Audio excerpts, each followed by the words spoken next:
Hello and everybody, welcome to Book Corner from People in Español. And today I am pleased to welcome world famous comedian and also author George López, who is here to talk about his most recent, Chupacarter. That's the name of the book.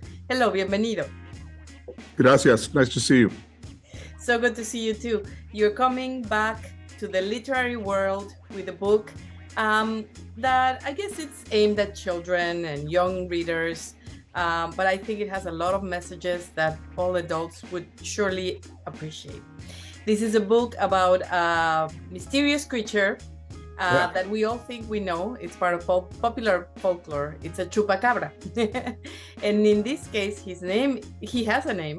It has a name, and it's Chupacarter. We think we know him, but we truly don't.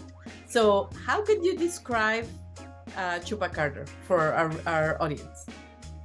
I think Chupacarter, for me at that age, it was, my grandparents were very strict. So, and they didn't like people in the house or people coming over. So if I had 5 friends, I could only have one come to the house. Mm-hmm. So Chupacarter would have probably been a mixture of all of those 5 guys. Uh-huh. Porque, some of them were greñudos and some of them looked like marihuanos and some my grandma didn't like their face. Mm-hmm. And so instead of having 5, I think Chupacarter is maybe the things that are the best about my 5 friends. Mm-hmm. Mm-hmm.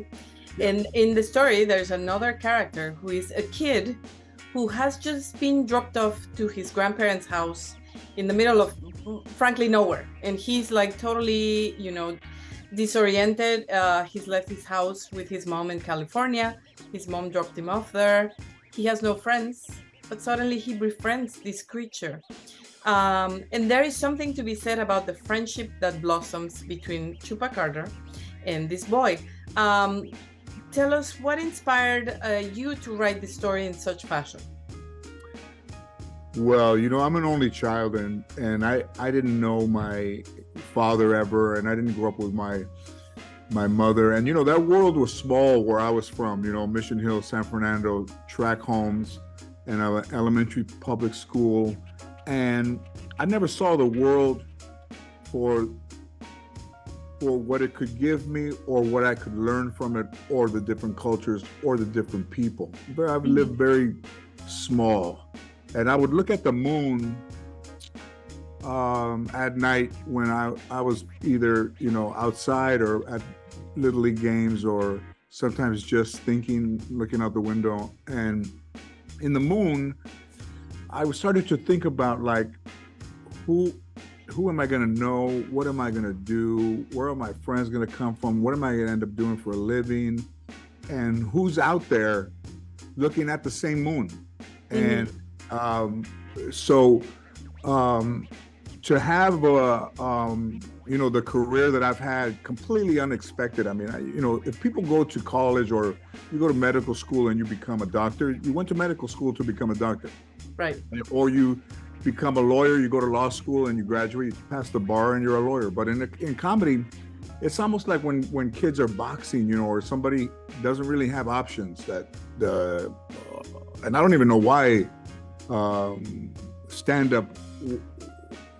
I picked that, but I had a friend of mine whose name was Ernie, and I used him in the first show. Uh-huh. And he passed away. He was my first friend. And he passed away in April of this year. And when I was thinking about him, he's almost like Chupacarter because he was the guy that introduced me to guitars and introduced me to comedy and introduced me to golf and introduced me to stand-up. Like those were all his ideas, not mine.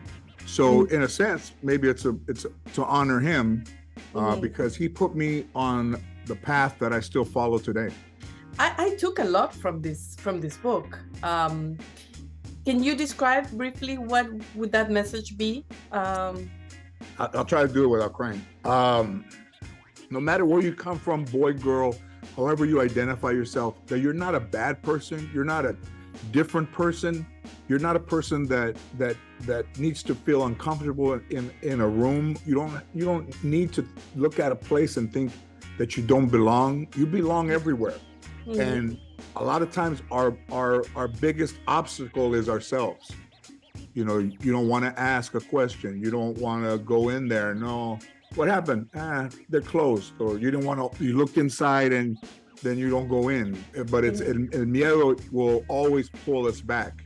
Mm-hmm. And being open to chance and to opportunity will always keep us going forward. I mean, I had situations in my life that if I had been different, like Ernie would always go with me, and then if he couldn't go with me, I wouldn't go, which is very Latino. I think a lot of times I want to go with somebody. And then I started to think that, wait a minute, so if he doesn't go, I'm not going to go. And then I made myself go, and it changed my life. This is a book that you absolutely have to read, and you will read it, everyone at home, from beginning to end, and you will be left with wanting more. George Lopez, it's an honor, as always, to have you here. Congratulations on the book. All the success in the world. Gracias. Thank you very much. Gracias.